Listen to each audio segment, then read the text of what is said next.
ఆ రోజే gang leader movie release కావడంతో ఉదయాన్నే మార్నింగ్ షోకి వెళ్ళాలి అని ట్రై చేశాను. కానీ జనం మరింత ఎక్కువగా ఉండటంతో టికెట్స్ తీయలేక వెనక్కి తిరిగి వచ్చేశారు. ఇక మరుసటి రోజు మళ్ళీ వెళ్దాము అనుకున్నాను, కానీ ఉదయాన్నే పొలంలోకి వెళ్తున్నటువంటి నాన్న నన్ను పిలిచి, రాజు, అక్క పెళ్ళి దగ్గర పడుతుంది. ఒకవైపు ఆచార్య గారు కూడా కంగారు పెడుతున్నారు. ఇంకా ఆలస్యమైతే వస్తువులు కూడా సమయానికి ఇవ్వలేను అని చెప్తున్నారు. అందుకు ఈరోజే టేకును తీసుకుని కలప మిషన్కి అయితే తీసుకువెళ్ళాలి అని చెప్పేసరికి అది కూడా నిజమే అనుకున్నాను. అయితే టేకు కలప మా ఊరి నుండి టౌన్కి తరలించాలి అంటే మధ్యలో ఒక చెక్ పోస్ట్ ఉంటుంది. ఇక అక్కడ పగటి వేళలో సెక్యూరిటీ చాలా ఎక్కువగా ఉంటుంది. ఒకవేళ ఫారెస్ట్ వాళ్ళ దృష్టిలో పడితే కలపను వెంటనే సీజ్ చేస్తారు. అందుకే రాత్రి వేళలో మాత్రమే మిషన్కి తీసుకువెళ్ళాలి. ఇక చేసేదేమీ లేక మూవీకి వెళ్ళాలి అనుకున్నాను, కానీ ఇంకో రోజు మళ్ళీ వెళ్ళొచ్చులే అనుకున్నాను. సాయంత్రం చీకటి పడ్డాక పశువుల కొట్టం దగ్గరికి చేరుకుని ఇక నేను నాన్న ఇద్దరం కలిసి వెంటనే మా కలపనైతే బండెక్కించాం. రాత్రి 8 గంటల వరకు ఎదురు చూసి ఆ తరువాత ఇద్దరం కలిసి ఎడ్ల బండి పైన కలపను తీసుకుని టౌన్లో ఉన్నటువంటి మిషన్కి అయితే తీసుకువెళ్ళాం. ఇక మేము అక్కడికి చేరుకునేసరికి దాదాపుగా రాత్రి 10 గంటలు దాటింది. ఇక అప్పటికే స్టాఫ్ కూడా ఎవ్వరూ లేరు, ఒక్క వాచ్మెన్ తప్ప. ఇక అతను మమ్మల్ని చూసి, ఈరోజు సాయంత్రం వచ్చి ఉండాల్సిందే, అలా వచ్చుంటే రాత్రికి రాత్రే కోత పూర్తయిపోయేది.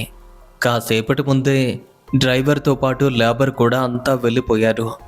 ఇక్కడ డ్రైవర్ అంటే మిషన్ ఆపరేటర్. మళ్ళీ రేపు ఉదయం 10 గంటల తర్వాత కానీ వారు రారు అని చెప్పగా, సరే ఏం చేస్తాం. ఇక నేను నాన్న కలిసి కలుపును వెంటనే క్రిందకైతే దింపేశాం. ఇక ఆ తర్వాత ఇద్దరం కలిసి తిరిగి ఇంటికి వెళ్ళిపోవాలి అనుకున్నాం. కానీ అక్కడ ఉన్నటువంటి వాచ్మెన్ రంగయ్య తెల్లవారేసరికి ఎంతోమందిని కలపను తీసుకొస్తూ ఉంటారు. ఇక ఆ టైంలో మీరు లేకపోతే మీ కలపను మార్చే అవకాశం కూడా ఉంది. అందుకే మీలో ఎవరైనా ఇక్కడే ఉంటే బాగుంటుంది అనగా, రంగయ్య చెప్పిన మాట మంచిదే కావటంతో, రాజు, నేనిక్కడే ఉంటానురా, నువ్వు వెడ్ల బండి తోలుకుని ఇంటికి వెళ్ళు. రేపు మధ్యాహ్నం అయితే కానీ కలప కటింగ్ పూర్తవదు. ఇక అలా నాన్న చెప్పడంతో చేసేదేమీ లేక ఇంటికి వెళ్లేందుకు సిద్ధమయ్యాను. ఇక ఎడ్ల బండి కట్టెల మిషన్ నుండి బయలుదేరింది. అంటే నేను బయలుదేరాను. అలా కొద్ది దూరం దాటి వచ్చేసరికి ఇద్దరు ఆడవాళ్ళు పరిగెత్తుకుంటూ వచ్చి నా బండిని ఆపమని పిలుస్తున్నట్టుగా కనిపించారు. అయితే అక్కడ బాగా చీకటిగా ఉండటంతో వాళ్ళెవ్వరూ కూడా తెలియదు, కానీ గొంతును బట్టి ఆడవాళ్ళన్న విషయం అయితే గ్రహించారు. ఇంకా వాళ్ళు మరికొద్ది దూరంలో ఉండగా నేను వెళ్ళే మార్గంలో చాలా గ్రామాలైతే ఎదురవుతాయి. ఇక వీరు కూడా అదే గ్రామానికి చెందిన వాళ్ళు అనుకున్నాను. సరే, ఎలాగో వెళ్ళే మార్గమే కదా, ఏమైనా బరువా ఏంటి, తీసుకువెళ్ళిపోదామని ఎడ్ల బండి ఆపి వారి కోసం ఎదురు చూస్తున్నాను. ఇంతలో వారిద్దరూ కూడా బండి దగ్గరకైతే వచ్చారు. చూస్తే వాళ్ళు ఆడవాళ్ళు కాదు, హిజ్రాలు అని తెలిసింది. నేను వెళ్ళే మార్గంలోనే వారు ఉండే గ్రామం కూడా ఉంటుంది. ఇక అందుకే వారిని బండిపైకి ఎక్కించుకుని మళ్ళీ ముందుకు వెళ్ళిపోతుంటే ఇక ఇద్దరూ మాట్లాడుకుంటున్న సమయంలో, ఇంతకీ ఈ టైంలో ఎక్కడి నుండి వస్తున్నారు మీరు అని అడిగాను నేను. ఇక అందుకు వారు నాకు ఎలా చెప్పారు, పెట్రోల్ కోసమని టౌన్కు వెళ్ళాం. పెట్రోల్ ఎందుకు అని ముందుగా నేనైతే అనుకున్నాను. ఎందుకు అని వారిని కూడా అడగ్గా, ఏమని చెప్పము, మాలో ఒక ఆమె చనిపోయింది, తన అంత్యక్రియల కోసం పెట్రోల్ తీసుకువెళ్తున్నాము అని చెప్పారు. ఆ మాట చెప్పేసరికి మొదటే నేను పిరికివాడిని కావటంతో అంత రాత్రి వేళ వారు అలా అనేసరికి నాలో కొంచెం భయం ఏర్పడింది.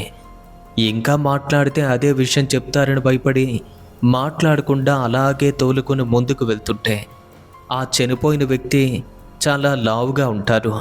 మరి తనలాంటి శవం కాలాలి అంటే పెట్రోల్ అవసరం కదా. పైగా మాలో సాంప్రదాయం కూడా వేరేగా ఉంటుంది. అర్ధరాత్రి వేళలో మాత్రమే శవానికి అంత్యక్రియలు చేస్తామని చెప్పారు. ఏం మాట్లాడాలో అర్థం కావటం లేదు.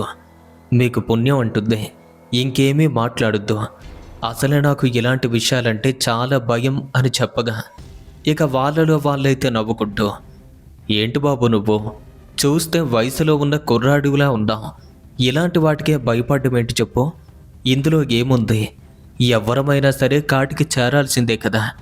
ఇక అలా చెప్తూనే అంతలో ఏం జరిగిందో ఏమో తెలియదు కానీ ఏదో గుర్తొచ్చినట్టు, తమ్ముడు కొంచెం బండి ఆపుతావా అని చెప్పారు.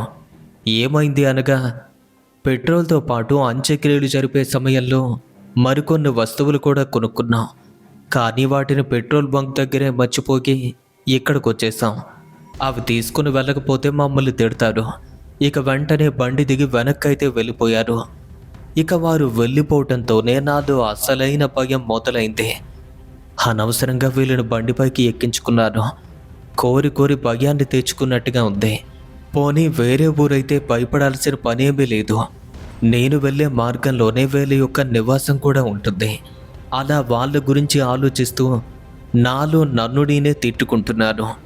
ఇక అలా కొంచెం ముందుకు వెళ్ళగా అక్కడి నుండి మార్గం కొంచెం ఇరుగ్గా మారిపోయింది. ఇక దాని నుండి బండిని తోలుకుంటూ వెళ్తుంటే అక్కడే ఒక మలుపు అయితే ఉంటుంది. ఇక ఆ మలుపు దగ్గర ఒక్కసారిగా బండి కుడివైపుకు తిరగాల్సి ఉంటుంది. ఇక అది దాటితే సరే అక్కడి నుండి మార్గం అంతా కూడా బాగానే ఉంటుంది. ఇక అందుకనే జాగ్రత్తగా ఎడ్లను అదిలిస్తూ ముందుకు పోనిస్తుంటే ఒక్కసారిగా కుడివైపున ఉన్నటువంటి మా ఎద్దు అమాంతంగా తన వైపుగా బండిని లాక్కుంది. అది అంత గట్టిగా లాగేసరికి కుడివైపు తిరుగుతున్న బండి ఒక్కసారిగా పక్కకు పడి మళ్ళీ లేచి నిలబడింది. అనుకోకుండా బండి అంత ఊపున పడి మళ్ళీ లేవటంతో బండి కట్టి ఉన్నటువంటి ఎడం వైపున ఉన్న ఎద్దు మెడ ఒక్కసారిగా ఇరుక్కుపోయింది. ఇక ఊపిరాడక అది అక్కడికక్కడే పడి కాళ్ళు తన్నుకుంటుంటే ఎద్దు చనిపోయేలా ఉందని మెడకు ఉన్నటువంటి తాడును వెంటనే విప్పి పడేశాను. అలా తాడు విప్పటంతోనే అంతవరకు క్రింద పడి కొట్టుకుంటున్న ఎద్దు బాగా అదిరిపోవటంతో ఒక్కసారిగా పైకి లేచి ఆ భయానికి అక్కడ నిలబడకుండా దూరంగా పరుగులు పెట్టేసింది. ఇదంతా కూడా కొన్ని క్షణాల్లోనే జరిగిపోయింది. అది దూరంగా పరిగెత్తి వెళ్ళిపోతుంటే అప్పటికే బండి కట్టి ఉన్న ఎద్దును పొడవాటి తాడుతో మరింత బలంగా కట్టి పరుగులు పెడుతున్న ఎద్దు వెంట నేను కూడా పరిగెత్తాను. ఆ ఎడ్లను కొద్ది రోజుల క్రితమే కొత్తగా కొనుక్కోవటం జరిగింది. ఇంకా మా వద్ద వాటికి పూర్తిగా అలవాటు కూడా లేదు. అందుకే భయపడినటువంటి ఎద్దు నేను ఎంత పిలుస్తున్నా సరే వినిపించుకోకుండా మరింత దూరం పరుగులు పెట్టి వెళ్ళిపోతుంది. దాన్ని అలా వెంబడిస్తూ పోతున్నాను. అలా చాలా దూరం పాటు వెళ్ళిపోయాను. ఓ గంటకు పైగా పొలాలు, చెరువులు, ఇలా అనేకమైన ప్రదేశాలను దాటుకుంటూ వెళ్ళి చివరికి ఒకానొక ప్రదేశంలో ఆ ఎద్దు నా చేత చిక్కింది. ఇక నా చేతిలో ఉన్నటువంటి తాడునైతే వెంటనే దాని మెడకు బలంగా కట్టి ఒళ్ళంతా ఒకసారి చేతులతో దులుపుకుంటూ ఎద్దును పూర్తిగా నా వశం చేసుకుని ఇక మెల్లగా దాన్ని నడిపించుకుంటూ ఏ మార్గం నుండి అయితే వచ్చారో అదే మార్గం నుండి నడుచుకుంటూ వెళ్తుంటే దాదాపుగా గంటన్నర సమయం పట్టింది. ఇక అప్పటికే అర్ధరాత్రి కూడా దాటిపోయింది. అయితే ఆ పాటికే నేను ఇంటికి కూడా చేరుకోవలసింది. కానీ ఎద్దు అలా మధ్యలో విడిపోవటంతో ఇంత ఆలస్యమైంది. ఇక వెంటనే 2 ఎడ్లను కూడా సరిచేసి మళ్ళీ బండి కట్టి అక్కడి నుండి ఆ సమయంలో నా ప్రయాణాన్ని మొదలుపెట్టాను. నిజానికి నాకు చాలా భయం, కానీ ఆ పరిస్థితుల్లో చెయ్యకు తప్పలేదు. రైతు పని అంటేనే ఇలా ఉంటుంది కదా. ఇక అప్పటికే దాదాపుగా రాత్రి 1 గంట కూడా దగ్గర పడుతుంది. పూర్తిగా రాత్రి కూడా మారుపడ్డట్టుగా ఉంది. విపరీతమైనటువంటి కీచురాల శబ్దాలు, చుట్టుపక్కల రాత్రి పక్షుల యొక్క అరుపులు, ఆ వాతావరణం చాలా భీకరంగా మారిపోతుంది. చల్లని గాలుడు చుట్టుముట్టి ఏదో తెలియని ఒక అనుభూతికి గురి చేస్తుంటే ఇక అంతకంతకు నాలోని భయం మరింత రెట్టింపవుతూ ఉంది. ఇక బండి ఆటంకం లేకుండా ఉంటే ఈ పాటికే మా ఊరికి వెళ్ళిపోయేవాడిని అంటూ ఇక అప్పటికే జరిగిన ఆలస్యాన్ని కవర్ చేయటం కోసం ఆతృతగా వాటిని ముందుకు కదిలిస్తున్నారు. అయితే అంతవరకు వాటి సందడిలో పడి ముందుగా నాకు కనిపించిన హిజ్రాల గురించి పూర్తిగా మర్చిపోయాను. కానీ ఆ క్షణం మళ్ళీ నాకు వారైతే గుర్తొచ్చారు. ఈ పాటికే వారు వెళ్ళిపోయి ఉంటారు. ఈ సమయానికి వారి కార్యక్రమం కూడా మొదలవుతుంది కదా. ఇలా మళ్ళీ నాలో ఏదో తెలియని ఆలోచన. నేను వెళ్ళే మార్గంలోనే వాళ్ళ ఊరుంది. అదే ఊరు నుండి ఈ రాత్రివేళ శవాన్ని తీసుకువెళ్ళి శ్మశానంలో అంత్యక్రియలు చేస్తూ ఉంటారు. ఇదంతా కూడా నాకు నేనే ఆలోచిస్తున్నాను. ఇప్పుడు నేను వెళ్ళాల్సిన మార్గం కూడా అదే కదా. ఇలా లేనిపోని పిచ్చి పిచ్చి ఆలోచనలన్నీ కూడా మొదలవుతున్నాయి. ఇక అలాంటి ఆలోచనల నుండి దూరం కావాలని ప్రయత్నించాను. కానీ నా మనసు మాత్రం ఏది వద్దనుకుంటున్నానో అదే చెప్తుంది. పదే పదే నాకు అదే గుర్తు చేస్తుంది. ఇక నా ఆలోచనకు తోడు లేనిపోని దృశ్యాలు కూడా ఊహించుకుంటున్నాను. అలా మెల్లగా నా బండి ముందుకు వెళ్తుంటే కేవలం ఓ గ్రామాన్ని దాటి మరికొద్ది దూరం వెళ్ళేసరికి హిజ్రాలు ఉండే గ్రామంలో వెలుగుతున్నటువంటి స్ట్రీట్ లైన్ యొక్క విద్యుత్ కాంతులు నా కంటపడ్డాయి. అక్కడికి చేరుకోవడానికి కేవలం కొద్ది దూరం మాత్రమే ఉంది. ఇక ఎడ్లు కూడా వేగంగా నడవటం మొదలుపెట్టాయి. కానీ నాలో అప్పుడే అసలైన భయం మొదలైంది. ఆ ఊరి దగ్గరకు చేరుకునేసరికి ఊరిలో ప్రజలంతా హాయిగా నిద్రిస్తున్నారు. కానీ ఊరి చివర్లో ఉన్నటువంటి ఆ హిజ్రాల వీధికి చేరుకునేసరికి అక్కడక్కడ ఇళ్లల్లో కొద్దిమంది ఏడుస్తున్నట్టుగా ఏడుపులు వినిపిస్తున్నాయి. వాటిని వినగానే నాకు ముందుగా విషయం తెలిసి ఉండటంతో వారి ఏడుపు నాలో ఏదో తెలియని కొత్త భయాన్ని నెలకొల్పింది. మెల్లగా ఆ వీధిని దాటి ఊరి పొలిమేరలో అడుగుపెట్టాను. ఇక అక్కడికి చేరుకునేసరికి మరింత భయం ఎక్కువగి నా గుండె వేగాన్ని కూడా పెంచింది. ఒళ్ళంతా చల్లగా చెమటలు పట్టేస్తున్నాయి. ఇక ఊరు దాటివేయటంతో వెలుతురు కూడా మాయమైంది. ఇక నేను మళ్ళీ ప్రవేశించాను ఆ చిమ్మ చీకట్లోకి. ఇక అక్కడి నుండి మరికొద్ది దూరం వెళ్తే చాలు అక్కడ వారి యొక్క శ్మశానం ఎదురవుతుంది.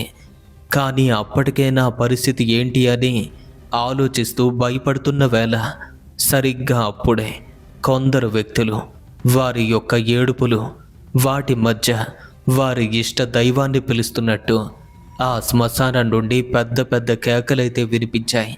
వెంటనే ఒక డప్పు దరువు హఠాత్తుగా నా చెవున పడింది. అది విన్న మరుక్షణమే నా ఒళ్ళంతా కూడా స్తంభించినట్టయిపోయింది. హిజ్రాలంతా కలిసి కార్యక్రమాన్ని జరుపుతున్నారు. ఇదంతా నాకు అర్థమవుతుంది. ఇక నా బండి శ్మశానానికి దగ్గర పడుతున్న కొద్దీ నా గుండె వేగాన్ని అంతకంతకు పెంచుతుంది.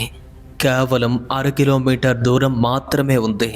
ఇంతలో అంతవరకు మోగుతున్న డప్పు తరువు ఆగిపోయింది. హిజ్రాల అరుపులు కూడా ఆగిపోయాయి. మళ్ళీ అంతా నిశ్శబ్దమైపోయింది.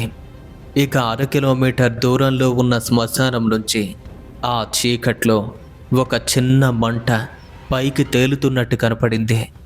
అది చితిమంట. అప్పుడే నిప్పు పెడుతున్నారన్న విషయం నాకు అర్థమవుతుంది. ఇంతలో ఆ మంటలు కూడా మరింత ఎక్కువయ్యాయి. చితి అంతా రాజుకుని పెట్రోల్ పోసి ఉన్న కారణంగా ఒక్కసారిగా మంటలన్నీ బొగ్గున పైకెగురుతున్నాయి. ఇక అది దాటి వెళ్ళటం ఎలా అని ఆలోచిస్తూ మెల్లగా ఎడ్లను అదిలిస్తూ ఆ శ్మశానానికి మరింత దగ్గర పడుతున్న వేళకు సరిగ్గా అప్పుడే హిజ్రాలంతా కూడా నడుచుకుంటూ వస్తున్నట్టుగా నాకు ఎదురుపడ్డారు. అలా ఎదురుపడ్డ వాళ్ళు వెంటనే నా బండినైతే అడ్డుకుని, ఇప్పుడే శవానికి అంత్యక్రియలు చేసి వస్తున్నాం. ఈ సమయంలో నువ్వు అటువైపుగా వెళ్ళటం మంచిది కాదు. కాసేపు ఆగి వెళ్తే మంచిదని చెప్పారు. ఆ మాట వినగానే అక్కడికక్కడే బండినైతే ఆపేశాను. ఇక వరుసగా ఒకరి తరువాత ఒకరు అలా నడుచుకుంటూ వస్తున్న వారంతా నన్ను చూస్తూ ఏదో ముహూర్తం చూసి బయలుదేరినట్టుగా వస్తున్నాం. మా మనిషిని ఇప్పుడే అంత్యక్రియలు చేశాం. మర్యాదగా కాసేపు ఆగి వెళ్ళు అని చెప్తున్నారు. ఇక అప్పటికే నేను అన్నీ సర్దుకుని అక్కడే ఆగిపోయాను. ఇంకో 10 నిమిషాల వరకు ఇంకెవ్వరూ కూడా రాకపోయేసరికి శ్మశానానికి వెళ్ళిన వాళ్ళంతా కూడా వెనక్కి తిరిగి వచ్చేశారు అని అర్థమైంది. కానీ మంటలు ఇంకా ఆకాశానికి ఎగిసిపడుతూ ఉండటంతో ఆ చితిమంటలు ఇప్పుడే కారడం మొదలయ్యాయి. ఇంకా ఆగాలంటే చాలా సమయం పట్టేలా ఉంది అనుకున్నాను. అసలు ఇప్పుడు నా పరిస్థితి ఏంటి అని ఆలోచిస్తున్న తరుణంలో సరిగ్గా అప్పుడే మరికొంతమంది వ్యక్తులు నన్ను చూసి ఇక్కడే ఆగిపోయేవేంటి అని అడిగారు. 'శవం కాలుతుంది కదా, అందుకే' అని చెప్పాను. 'భలే వాడివే, 'నువ్వు 1/2 కిలోమీటర్ దూరం నుంచి 'శవాన్ని తీసుకువెళ్ళి శ్మశానంలో అంత్యక్రియలు చేసి వస్తున్నావు. మరి 1/2 కిలోమీటర్ దూరం నుంచి 'శవాన్ని తీసుకువెళ్ళి శ్మశానానికి వెళ్ళటం' అంటే చాలా కష్టం. కాలితే ఏమైంది? నువ్వు అక్కడికి చేరుకునేసరికి శవం పైన బట్టలన్నీ కూడా కాలిపోతాయి. మా సాంప్రదాయం ఏంటంటే శవం కాలే సమయంలో శవం ముఖం మాత్రమే ఎవ్వరికీ కనపడకూడదు. తరువాత చూసినా సరే ఏమీ కాదు, భయపడుకో. ఇప్పటికే అది నిప్పుల్లో దహించుకుపోతుంది. ఇంకా ఇక్కడే ఉండాల్సిన అవసరం లేదు. బాగా ఆలస్యమైంది. వెంటనే శ్మశానం దాటి వెళ్ళిపోండి అని చెప్పగా ఏం మాట్లాడాలో కూడా అర్థం కానటువంటి నేను వారితో అనుకోకుండా ఇలా అనేశాను. ఈ సమయంలో శ్మశానం దాటి వెళ్ళాలంటే భయంగా ఉందండి. ఎలా వెళ్ళాలో కూడా తెలియటం లేదు అనగా మీరు అనవసరంగా భయపడుతున్నారు, మీరు ధైర్యంగా వెళ్ళొచ్చు అని వారంతా కూడా ముక్త కంఠంతో చెప్పేసరికి అమ్మయ్య అనుకున్నాను. వాళ్ళు అక్కడి నుండి బయటపడకముందే నేను ఆ శ్మశానాన్ని దాటేయాలి అనుకున్నాను. ఇక ఎడ్లను వేగంగా ముందుకు అదిలించేసరికి అవి కూడా చాలా వేగంతో పరిగెడుతున్నాయి. అయితే తాను నాతో అబద్ధం చెప్పింది అన్న విషయం కాసేపటి వరకు కూడా నాకు తెలియదు. అదేంటంటే ఇంకా అక్కడ మనుషులు ఉన్నారు అని, శవం కాలే వరకు అక్కడే ఉంటారు అని. నేను భయపడకుండా వారు ఉన్నారు అన్న ధైర్యంతోనే వెళ్ళిపోవాలి అనుకున్నాను. ఇక తాను కూడా నేను వెళ్తానని అలా చెప్పింది. అయితే నిజంగానే అక్కడ మనుషులున్నారు అన్నటువంటి ఒకే ఒక్క ఆలోచనతో భయం లేకుండా ఎడ్లను మరింతగా అదిలిస్తూ నేరుగా శ్మశానానికి కేవలం కొన్ని అడుగుల దూరంలో మాత్రమే చితిమంట కనిపిస్తూ ఉంటే అక్కడ వరకు చేరుకున్నాను. ఇక అప్పటికే చితిలో పేర్చబడిన కట్టెలు చిన్న చిన్న శబ్దాలు చేస్తూ తగలబడిపోతున్నాయి. ఉవ్వెత్తున మంటలు కూడా ఎగిసిపడుతున్నాయి. ఇక అక్కడ ఆ పొగ మొత్తం కూడా కమ్ముకుంది. పూర్తిగా శవానికి మంటలైతే అంటుకున్నాయి. ఆ ప్రదేశమంతా ఎలా అంటే ఓ రకమైనటువంటి చమురు వాసనతో నిండుకుంది. మిగతాది కేవలం కొన్ని అడుగుల దూరం మాత్రమే. ఇంతలోనే మండుతున్న చితివైపుగా చూస్తున్నట్టు ఎవరో ఒక వ్యక్తి నిలబడి ఉన్నట్టుగా నా కంటపడ్డాడు. అది శవాన్ని తగలబెట్టడం కోసం ఉన్న వ్యక్తి అనుకున్నాను. కానీ అక్కడ కేవలం ఒక్కరు మాత్రమే కనిపిస్తున్నారు. పైగా ఆ చితికి మరింత దగ్గరగా నిల్చున్నట్టు కనపడుతున్నారు. తన వైపు అలా చూస్తూనే ఆ శ్మశానానికి నేను మరింత దగ్గరగాను. ఇక అప్పటికే శవం నల్లగా మాడిపోతుంది. దానివైపు చూస్తున్న ఆ వ్యక్తి మెల్లగా గాల్లో తేలుతున్నట్టయింది. అంతే, అలా గాల్లో తేలుతున్న రూపాన్ని చూడగానే ఒక్కసారిగా నా గుండె జారినట్టయింది. అలా తేలుతున్నది మనిషి అయితే కాదు, మరి ఏమై ఉంటుంది, అసలేంటది అని తెలుసుకునేలోపు అలా గాలిలో తేలుతున్న ఆకారం నా వైపు రావటం మొదలైంది. ఇక అప్పటికే భయంలో ఉన్నటువంటి నేను రెండు కళ్ళు మూసుకొని గట్టిగా అరిచి అక్కడే బండిపైన పడిపోయాను. అంతే, అంతవరకు మాత్రమే నాకైతే గుర్తుంది. ఆ తరువాత ఏం జరుగుతుందో కూడా తెలియదు. కానీ గాలిలో తేలుతున్న ఆకారాన్ని చూసి భయపడగానే అది అక్కడికక్కడే నన్ను పట్టేసింది. దానివల్ల నాకు ఎటువంటి ప్రమాదం జరగలేదు. కానీ సరిగ్గా అప్పుడే అసలు కథ మొదలైంది. నేను ఇంటికి చేరుకున్నాను. స్నానం చేసి యథావిధిగా నిద్రపోయాను. ఉదయం ఇంకా లేవకముందే రాను రాను జనం ఎక్కువైపోతున్నారు. వెంటనే లేచి నీళ్లు తీసుకురమ్మని అమ్మ అయితే నన్ను నిద్రలేపుతుంది. కానీ నేను మాత్రం లేవటం లేదు. ఈసారి నా వీపు మీద కొట్టి మరీ నిద్రలేపింది.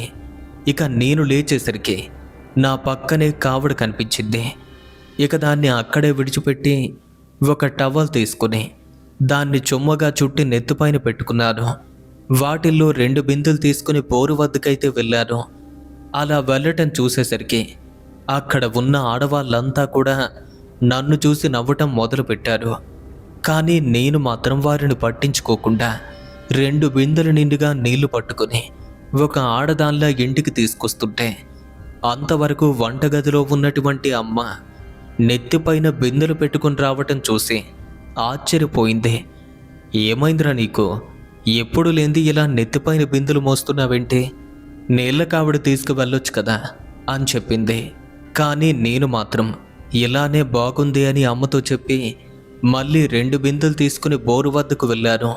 ఇక అప్పటికే చాలామంది జనం అక్కడే ఉండటంతో వారంతా నన్ను చూసి నవ్వుతున్నారు. వారిలో వారు నవ్వుకుంటున్నారు కూడా. నేను మాత్రం ఎవ్వరినీ పట్టించుకోవటం లేదు. నా వాటా వచ్చిన తర్వాత 2 బిందెల నిండా నీళ్లు పట్టుకొని తలపై పెట్టుకుని మళ్ళీ ఇంటికైతే చేరుకున్నాను. ఇక మా అమ్మ అయితే ఇంకా వంటగదిలోనే ఉంది. నేను ఇంట్లో ఉన్నటువంటి ఆ ఎంగిలి కంచాలన్నీ కూడా మా ఇంటి వెనుక ఉన్నటువంటి చెట్టు కింద పెట్టి వాటిని తోమటం మొదలు పెట్టాను. ఇక వంటగదిలో ఉన్నటువంటి అమ్మ నా దగ్గరకు వచ్చింది. ఒరే ఒరే, నీకేమైనా పిచ్చి పట్టిందా ఏంట్రా, ఇలాంటి కొత్త పనులు చేస్తున్నావేంటి అని నా చెయ్యి పట్టుకుని పక్కకు లాగేసింది. అలా లాగివేయటంతో ఇంకేం మాట్లాడుకుంటా నేరుగా ఇంట్లోకి వెళ్ళిపోయాను. ఇక ఇంట్లో ఉన్నటువంటి అన్ని బట్టల్ని చక్కగా మడతలు వేస్తూ వాటిని బీరువాలో సర్దుతూ ఉంటే మా అమ్మ నన్ను చూసింది. వీడేంటి ఈరోజు ఇలా ప్రవర్తిస్తున్నాడు, ఆడ చేసే పనులన్నీ కూడా చేస్తున్నాడు. నాకు అర్థమైంది, వీడు నన్ను ఆట పట్టిస్తున్నాడు. ఎప్పుడూ వీడి బుద్ధింతే, ప్రతి చిన్న విషయానికి కూడా నవ్వించాలని చూస్తూ ఉంటాడు. ఇక నేను అలా చేస్తున్నటువంటి అన్ని పనులు కూడా చూసి మా అమ్మ అయితే నేనేదో యాక్టింగ్ చేస్తున్నాను అని తనలో తాను నవ్వుకుంది. ఇక అప్పటికే దాదాపుగా ఉదయం 11 గంటలవుతుంది. ఇంతలో మా ఇంటి పక్కనే ఉన్నటువంటి సోమేశ్వరరావు బాబాయ్ మా ఇంటికైతే వచ్చాడు. అక్కడ కలపకోత పూర్తి కాబోతుందట. మీ నాన్న బండి తీసుకొని రమ్మన్నారు అని చెప్పగా ఇంకేం మాట్లాడకుండా ఎడ్ల బండితో సహా నేను వెంటనే అదే మిషన్ దగ్గరకు చేరుకున్నాను. సరిగ్గా మధ్యాహ్నం 1 గంట సమయానికి ఆ కోత అయితే పూర్తయింది. ఇక చెక్కలన్నింటినీ కూడా బండిలో ఎక్కించుకుని మేమింటికి కూడా వచ్చేసాం. ఇక అప్పటికే సాయంత్రం కావచ్చింది. స్నానం చేసి ఇంట్లోకైతే చేరుకున్నాను. ఇక మా అమ్మ నేను చేసినటువంటి పనులన్నింటి గురించి కూడా మా నాన్నతో చెప్పి తెగ నవ్వుకుంటుంది. ఇక నేను కూడా ఎప్పుడూ అటువంటి పనులు చేసి నవ్విస్తూనే ఉంటాను కనుక నాన్న కూడా కాసేపటి వరకు నవ్వుకొని తరువాత వెంటనే పశువుల కొట్టం వైపుగా వెళ్ళిపోయారు. అది రాత్రి భోజనం చేసే వేళ మేమంతా కలిసి భోంచేసాం. మేమంతా కూడా ఎప్పుడూ ఒకే గదిలో పడుకుంటాం. ఇక నా కోసం అమ్మ పరుపు వేసి పక్కనే దుప్పటి కూడా పెట్టింది. కానీ నేను వెంటనే ఆ దుప్పటిని పక్కకు లాగి అమ్మ చీరల్లోని ఒక చీర తీసుకుని దాన్ని కప్పుకుని పడుకున్నాను. అది చూసి అప్పుడు కూడా వాళ్ళైతే నవ్వుకున్నారు, కానీ ఏమీ అనలేదు. ఇక అదే చీరను కప్పుకొని తెల్లవాళ్ళు కూడా పడుకొని మళ్ళీ తెల్లవారక ముందే లేచి నీళ్ల బిందెలు తీసుకుని బోరుకైతే వెళ్ళిపోయాను. ఇక ఆ సమయంలో నన్ను మా నాన్న కూడా చూశారు, కానీ ఆ రోజు కొంచెం సీరియస్ అయ్యారు. వెంటనే నన్ను పిలిచి, ఇలాంటి పనులు చేయటం నీకు అలవాటే, కానీ ఎప్పుడూ అదే పని చేస్తే వేరే విధంగా అనుకుంటారు. కావడతో నీళ్లు తీసుకురా అని చెప్పారు. నా భుజాలు ఓచుకోవటం లేదు అని చెప్పారు. ఇలా ఒక 4 రోజులైతే గడిచింది. ఇక అప్పటికే నాలో ప్రవర్తన మరింతగా మారిపోయింది. ఇక ఏం చేస్తున్నాను అంటే, ఇంట్లో ఎవ్వరూ లేని సమయంలో గదిలో ఒంటరిగా ఉన్న వేళ అమ్మ దుస్తుల్ని కట్టుకోవటం, సరదా తీరాక వాళ్ళ కంటపడితే కొడతారని వాటిని విప్పి వెంటనే బట్టలు మార్చుకుని బయటికి రావటం చేస్తున్నాను. ఇలా ఒక వారమైతే గడిచింది. ఇక సినిమాల్లో చూపించినట్టుగా కళ్ళ కాటుకు పెట్టుకోవటం, బొట్టు పెట్టుకోవటం ఇలాంటివన్నీ కూడా చేస్తున్నాను. అవన్నీ చూసి మా అమ్మా నాన్న ఇద్దరూ నాపైన అరుస్తున్నారు. అయితే వెంటనే వాటిని వదిలేసేవాడిని. ఇలా 1 రోజులైంది. ఎప్పుడో వారం రోజుల క్రితం నుండి తలపై జుట్టు అయితే క్షవరం చేయించుకోమంటున్నారు. కానీ జుట్టు కట్ చేసుకోవటం ఇష్టం లేదు అని ఎక్కువగా జుట్టును పెంచుతూ ఆ తర్వాత రబ్బర్ కూడా పెట్టినట్టుగా నాన్న కనపడేసరికి ఆ రోజు నాపైన చాలా దురుసుగా ప్రవర్తించారు. ఇక నాన్న కోపడ్డంతో జుట్టుకున్నటువంటి రబ్బర్ తీసి పడేసి ఇంటి నుండి అలిగి బయటకు వెళ్ళిపోయాను. ఆ తరువాత కూడా నేను ఆ పనులైతే ఆపలేదు. మధ్య మధ్యలో ఆడవాళ్ళు చేసేటట్టుగా పనులు చేయటం, వాళ్ళతో తిట్లు తినటం కూడా మొదలైంది. ఇలా జరుగుతూ ఉంటే సరిగ్గా కొన్ని రోజుల తరువాత ముందుగా హిజ్రాలు నివసిస్తున్నటువంటి గ్రామం అని ఆ గ్రామాన్ని చెప్పుకున్నాం కదా, ఆ గ్రామంలో ఉన్నటువంటి హిజ్రాలు ఆ రోజు శక్తి పూజనైతే జరుపుతున్నారు. ఆ పండుగ కూడా వాళ్ళు చాలా ఘనంగా చేస్తారు. అయితే ఒక్కొక్క సమయంలో మా ఊరి వాళ్ళు కూడా అక్కడికి వెళ్ళి అక్కడ కొద్దిసేపు ఉండి మరీ వెనక్కి వచ్చేస్తారు. కానీ అంతవరకు నేనెప్పుడు అలాంటి పండుగకైతే వెళ్ళలేదు. కానీ ఆసారి మాత్రం మరుసటి రోజు ఉదయాన్నే ఇంట్లో ఏ పని చేయకుండా కనీసం మా వాళ్ళతో చెప్పకుండా అక్కడికైతే వెళ్ళిపోయాను. వారు చాలా ఘనంగా సెలబ్రేట్ చేస్తున్నారు. ఇక ఆ టైంలో ఆట పాటలతో పాటు విందు వినోదాలతో కాలం గడుపుతారు. ఇక అలాంటి వారి మధ్యలో నేను కూడా పూర్తిగా ఒక హిజ్రాగా మారిపోయాను. సాయంత్రం కావస్తుంది, ఇంకా నేనైతే ఇంట్లో కనిపించలేదు. నా కోసం మా వాళ్ళంతా ఊళ్ళో వెతుకుతుంటే మా ఊరిలో వాళ్ళు కొంతమంది నేను అక్కడ ఉన్నాను అని చెప్పారు. ఇక అప్పటికప్పుడు మా నాన్న గ్రామానికి వచ్చి హిజ్రాలతో గడుపుతున్న నన్ను కొట్టి అక్కడి నుండి బలవంతంగా ఇంటికి తీసుకొచ్చారు. కానీ నేను కొద్దిసేపటి వరకు మాత్రమే ఇంట్లో ఉన్నాను. మళ్ళీ అర్ధరాత్రి వేళ పండుగ జరుపుకునే ప్రదేశంలోకి నా అంతట నేనే వెళ్ళిపోయాను. వాళ్ళలో కొందరు నన్ను చూసి అనుకోకుండా ఇలా మారిపోయినట్టుగా ఉన్నా, ఒకవేళ నువ్వు కూడా మాతో ఉండాలి అనుకుంటున్నావా అని అడిగారు. అవును, నేను కూడా ఉంటాను అని చెప్పగా ఇక అప్పుడే వారిలో కూడా నా పైన అనుమానం మొదలైంది. వెంటనే వారి గురువు వద్దకు తీసుకువెళ్ళగా, దీనికి మీ వాళ్ళంతా కూడా ఒప్పుకోవాలి, లేకుంటే మేము ఇబ్బందులు పడతాము అని చెప్పారు. మీ వాళ్ళను ఒప్పించి మా దగ్గరకు వస్తే మా గ్రూపులో చేర్చుకుంటామని చెప్పారు. అలాగే వస్తానని పండగ పూర్తయ్యాక అంతరాత్రి వేళ ఒంటరిగానే ఇంటికొచ్చాను. ఈసారి మా నాన్న మాత్రం నన్ను కొట్టడం జరిగింది. కానీ అలా ఎందుకు జరుగుతుందో వారికి కూడా తెలియదు. నేనుగానే ఉన్నాను, కానీ నాలో అటువంటి మార్పు ఎందుకు వస్తుంది? ఎంత గమనిస్తున్నా వారికి అర్థం కావటం లేదు. ఇక మరుసటి రోజు మా నాన్నతో నేను కూడా హిజ్రాల్లో కలిసిపోవాలి అనుకుంటున్నాను అని చెప్పగా, అలా చెప్పడంతోనే నన్ను మందలిచ్చి వెంటనే గదిలో పెట్టేశారు. ఇంటిలో ఉన్నటువంటి కొరడాతో గట్టిగా కుట్టారు. ఇక నేను అదే గదిలో ఉండగా తలుపులు వేసి మరీ లాక్ చేశారు. తెల్లవారింది. బయటికి తీసుకొచ్చేందుకు తలుపులు ఓపెన్ చేయగా కళ్ళు తెరవలేనంతగా విపరీతమైనటువంటి జ్వరం వచ్చేసింది. కొరడా తాకిన చోటంతా కూడా తోలు ఊడిపోయింది. ఇక ఆ టైంలో నన్ను చూడగానే మా అమ్మ నాన్న ఇద్దరూ కూడా చలించిపోయారు. ఇప్పటికే పూర్తిగా నేను ఒక స్త్రీలాగా మారిపోతున్నాను. అయితే నేను అలా ఉండటంతో ఊరిలో మా పరువు పోతుందని మా వాళ్ళు నాకు చెప్తున్నారు. కానీ నన్ను నేను ఎంతగా కంట్రోల్ చేసుకోవాలి అనుకున్నా సరే ప్రతిసారి కూడా అలానే జరుగుతుంది. ఒకరోజు మా ఊరికి ఒక ఎరుకల సాయనైతే వచ్చింది. తాను ఊరి సగం వరకు తిరిగి ఆ తరువాత మా ఇంటికి వచ్చింది. నేను మా ఇంటి వసారాలో కూర్చొని ఏదో ఆలోచిస్తూ ఉంటే అప్పుడే ఇంట్లోకి వస్తున్నటువంటి మా నాన్నను చూసి, ఒరేయ్, మీ ఇంట్లో అర్ధనారీశ్వరుని పెట్టుకున్నావురా, కానీ అలా ఎందుకు జరుగుతుందో నీకు తెలియటం లేదు అలా తన భాషలో మాట్లాడడం మొదలుపెట్టింది. అయితే నాన్నకు మొదటగా ఏమీ అర్థం కాక ఇంటి వెనుక పూల మొక్కలకు నీళ్లు పోస్తున్నటువంటి మా అమ్మ దగ్గరకు పరిగెత్తుకు వెళ్ళి ఎరుకలు సాను వచ్చింది, ఏమైనా ఉంటే పెట్టి పంపించు అని చెప్పారు.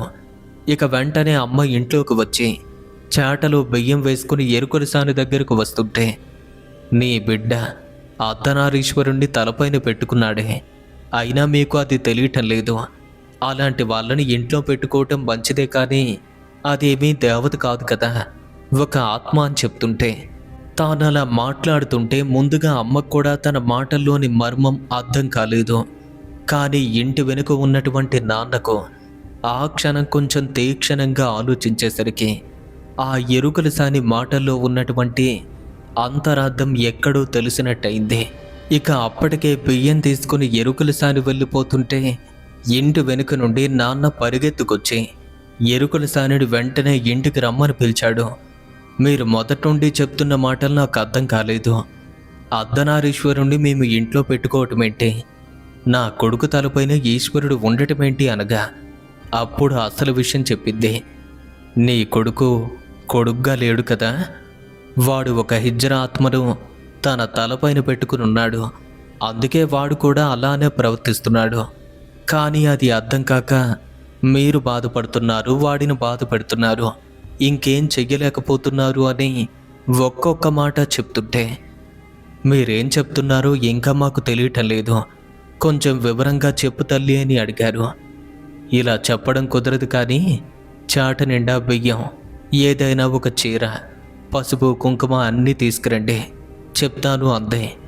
ఇక అమ్మ వెంటనే వాటన్నింటినీ తీసుకురావటంతో చాటలోని బియ్యం తన ముందు పెట్టుకుని అక్కడే కూర్చున్న నన్ను పిలిచి తన ముందు కూర్చోబెట్టుకుని నా చెయ్యి గట్టిగా పట్టుకుని ఆ రోజు మేము కలపకు వెళ్ళినప్పటి నుండి మార్గం మధ్యలో నేను వచ్చే వరకు ఏం జరిగిందో అన్ని విషయాలను క్లుప్తంగా చెప్తూ హిజ్రా యొక్క ఆత్మ నన్ను ఎలా పట్టిందో కూడా అన్ని వివరంగా చెప్పింది. అది విన్నటువంటి అమ్మా నాన్నలకు ఆ క్షణం అసలు విషయం తెలిసిందే. ఏదో ఒకటి చేసి మా బిడ్డను కాపాడమ్మా అని కాళ్ళ వేళ్ళ పడగా, ఇది పగలు చేసే పని కాదురా, రాత్రి వేళల్లో మాత్రమే చెయ్యాలి.